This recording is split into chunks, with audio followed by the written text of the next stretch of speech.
حضرت طلحہ نے بڑی سست لفظ سے کہا اپنے بیوی کو کہ کھانے کے ٹائم نہیں تم نے چراغ کو بتا دیا؟ نہیں میں تو صحیح کر رہے تھے، بھول گیا۔ مہمان کے ساتھ حضرت طلحہ خدا کی قسم ایک لقمہ بھی نہیں کھایا، صرف کھانے کی ایکٹنگ کرتا رہا۔ مہمان سوچ رہا ہے میرے ساتھ میرے دوست، میزبان سوچ رہا ہے، مہمان سوچ رہا ہے کہ میرے ساتھ میرا دوست، میزبان بھی کھا رہا ہے۔ خدا کی قسم حضرت طلحہ رضی اللہ عنہ ایک لقمہ بھی نہیں کھایا۔ دوسرے دن حضرت طلحہ رضی اللہ تعالیٰ عنہ مسجد نبوی آئے، نبی کریم صلی اللہ علیہ وسلم مسکرا رہے ہیں اور فرمایا کہ طلحہ مبارک ہو، اللہ تبارک و تعالیٰ کو تم دونوں میاں بیوی کی ادا اتنا پسند آیا، اللہ تبارک و تعالیٰ کو ہنسی آ گئی۔ تمہارے اس ادا کو دیکھ کر کے اللہ تعالیٰ کو ہنسی آ گئی، اور مبارک ہو اللہ تعالیٰ نے تم دونوں میاں بیوی کے لیے آیت نازل فرمائے، یؤثرون علی انفسہم ولو کان بہم خصاصہ، یہ لوگ دوسروں کو اپنے اوپر ترجیح دیتے اگرچہ اس کے گھر میں تنگی تنگدستی کیوں نہ ہو، لیکن یہ اپنے اوپر حسن کو ترجیح۔ یہ کب ہوا؟ جب ان حضرات نے کلمہ طیبہ پر محنت کیا، کلمہ طیبہ کو اپنے اندر بسا لیا، ان کے اندر انقلاب آیا، اور ایسا انقلاب آیا کہ پھر ان حضرات نے پیچھے مڑ کر کے نہیں دیکھا، ہمیشہ ان کے درجات اللہ تعالیٰ بلند کرتا رہا۔ حضرت سعد بن معاذ رضی اللہ تعالیٰ عنہ سید الانصار، نبی کریم صلی اللہ علیہ وسلم نے خطاب دیا تھا سید الانصار۔ سعد بن معاذ رضی اللہ تعالیٰ عنہ کا جس دن انتقال ہوا، سعد بن معاذ رضی اللہ تعالیٰ عنہ کے جنازے کو جب اٹھایا گیا تو بہت ہلکا تھا، بہت ہلکا تھا اس کے جنازہ، اس کے جنازے کو اٹھایا ہلکا تھا۔ صحابہ کرام بہت پریشان تھے، اندر میت تو ہے لیکن اتنا ہلکا کیوں ہے؟ تو نبی کریم صلی اللہ علیہ وسلم نے فرمایا کہ میرے صحابیوں، تم جنازے کو جو اٹھائے ہوئے ہو، اس جنازے کو 70,000 فرشتے بھی اٹھایا ہوا، ایک دو نہیں، 70,000 فرشتے سعد بن معاذ کے جنازہ کو تھاما ہوا ہے۔ جس کو 70,000 فرشتے تھاما ہوا ہو وہ جنازہ ہلکا نہیں ہوا تو کیا ہو؟ اور اللہ کے رسول نے فرمایا سعد بن معاذ کے انتقال پر رحمان کا عرش ہل گیا، رحمان کا عرش ہل گیا، اللہ تعالیٰ کا عرش ہل گیا، خوشی میں اللہ کا عرش جھومنے لگا۔ یہ درجات کہاں سے آیا؟ کلمہ طیبہ کے حقوق کو جب انہوں نے ادا کیا تو اللہ تبارک و تعالیٰ نے اس کلمہ کے بدلے میں ان کے اندر ایسا انقلاب پیدا کر دیا کہ دنیا آج سوچنے کا بدلے کیسا ہے، یہ کیسے ہوا؟ تو آج کلمہ ہمارے زبان پر تو ہے لیکن ہمارا دل اس سے خالی ہے۔ اپنے دل کو اس کلمہ سے منور مسین کرو، یہ کلمہ ہی ہے جو کل قیامت کے دن ہمیں کام آنے والا ہے۔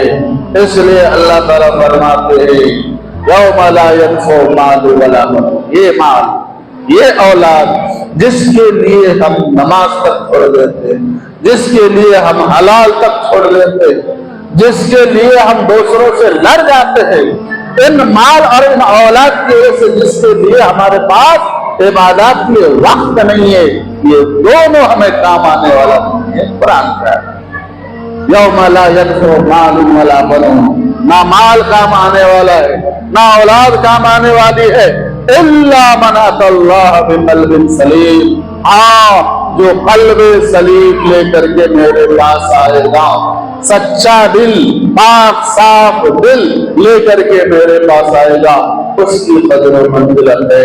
میرے آقا صلی اللہ علیہ وسلم نے فرمایا کہ یاد رکھو تمہارے پاس، تمہارے جسم میں ایک گوشت کا ٹکڑا ہے، جب وہ صحیح رہتا ہے